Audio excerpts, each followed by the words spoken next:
everybody. So at this point we are going to see two separate videos from me.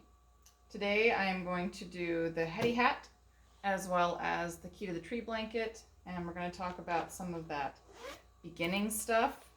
I went ahead and I cast on with you in my last video, and I established my ribbing pattern, and I have knit my 1.5 inches of ribbing now.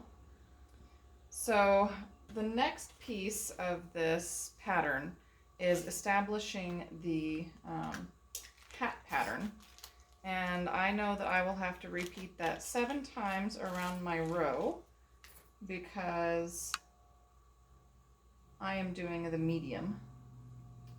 So I'm just pulling 1, 2, 3, 4, 5, 6. Yeah, we'll keep an extra one out just in case.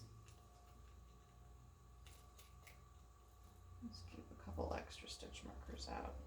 So all I've done is I've just laid out some stitch markers, and again, I always keep those in my notions bag. I keep a wide range of stitch markers. Sometimes I do just these nice plain ones, which you can get from BlackSheep at Orenco.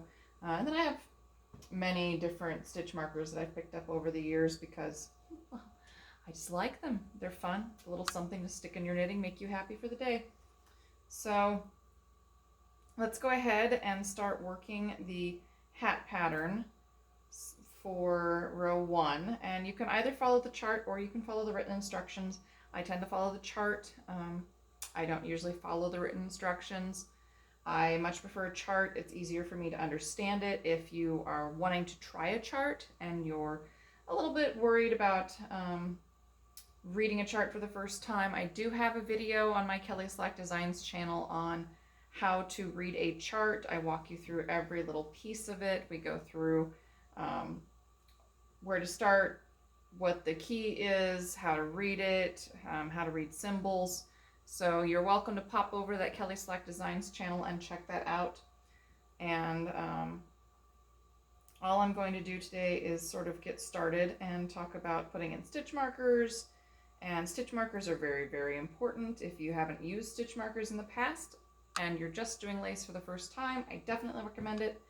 If you are well versed in making lace, you should still do it. I've been knitting for almost 20 years now, and I still use stitch markers all the time. There's just nothing quite like dropping those stitch markers in and using them as a checkpoint, because it gives me something with which I can check everything. So anyway, so knit 2, 1, 2, 3, 4, 5, 6, 7, purl 7, and I've got 3, 4, 5, 6, 7, and then knit 1, 2, and 3, and then stitch marker. So we're going to go ahead and do that. You'll actually have, yeah, it's a good thing I kept some extra stitch markers out, because I forgot that this pattern actually has a beginning section, a repeat section, and an ending section for each row.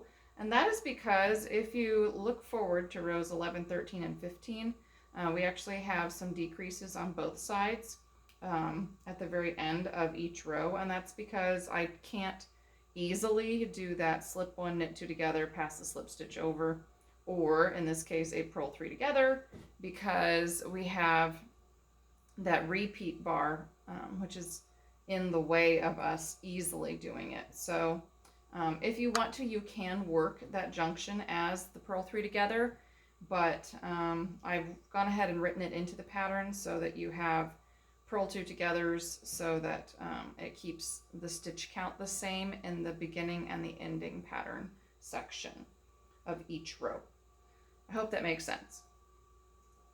So all we're going to do is go ahead and put all our stitch markers in as we make our pattern, and then we're just going to keep knitting our hat. And it's very important that you read your pattern, that you know what you're doing. And you're going to work those rounds, that 1 through 16 twice, and you're going to work rounds 1 through 8. and your hat should measure around 5.5 unblocked inches, and then we'll go to the decreases, at which point we'll have a lovely hat, and it will look something like this, because I'm making it in, you know, the same shade as what my test knitter did. Yay, hats. Anyhow, I'm going to go ahead and finish up putting my stitch markers in and working my first row. Every other row is really easy. You're just going to knit all the way around. You're just going to knit all the way around, which is nice. That's why we call it knitted lace instead of lace knitting, because we don't have pattern on every row. That's the differentiation. When you have pattern on every other row, it's knitted lace. When you have patterning on every row, it is lace knitting. So anyway, lots of fun stuff today. Just remember that as you're working your pattern, it's really important to go ahead and put those stitch markers in. It is also important to make sure that you can either read your chart or read your chart instructions. You can always take something like a Post-it note and mark the row that you're on so that you don't forget where you are in your instructions. I know there are a lot of people that find that helpful. We also sell something called highlighter tape, fabulous stuff.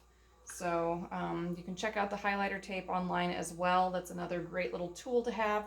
It's especially nice with charts because you can either highlight above or below or the row that you are on, and you can just pull the tape off and stick it back down, pull the tape off, stick it back down. So that's really nice. There are also some apps that are useful for that.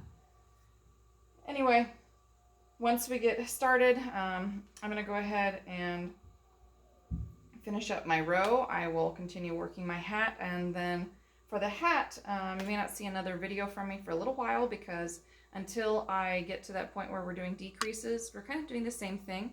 If you happen to have questions or issues, you can always contact me. That's Kelly, Kelli, @ BlackSheep, ATORENCO.com. You can also find it on our Black Sheep Fiber Emporium website. Make sure that you are liking the Facebook page, that you have checked out the Black Sheep Fiber Emporium website, and that you are subscribing to our YouTube channel, because again, I'll keep putting up videos as I go along. And we do have some instructional videos available on that Black Sheep Fiber Emporium page, which you can also find at my Kelly Slack Designs YouTube channel, just in case you need some help with casting on, or with understanding gauge, or learning how to use a chart. So there's a lot of basic information there, as well as how to use a ball winder and a Swift to get started.